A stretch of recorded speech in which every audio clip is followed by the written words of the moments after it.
എന്തു പറ്റി?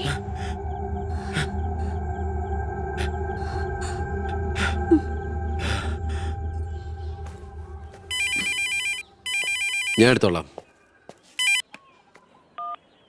ഹലോ ഉണ്ണി,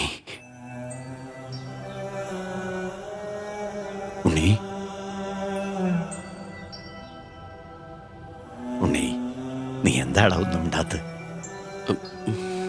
അച്ഛാ, ഞാൻ എനിക്ക് നിന്നെ ഒന്ന് കാണണം. ഞാനിപ്പോ ഡൽഹിക്ക് പോകാൻ വേണ്ടി എയർപോർട്ടിൽ പോകാൻ നിൽക്കുക. എന്തായാലും ഞാൻ അവിടെ വന്നിട്ട് നീ പോയാൽ മതി. ഉടനെ എത്താം. അച്ഛനാ, ആ ശബ്ദത്തില് പഴയ സ്നേഹവും വാത്സല്യവും ഒക്കെ എന്നെ ഉണ്ണീന്ന് അച്ഛൻ പണ്ടെങ്ങും വിളിച്ച് കേട്ടതാ. പിന്നെ ഇപ്പോഴാ ഇങ്ങോട്ട് വരണുണ്ടെന്ന്.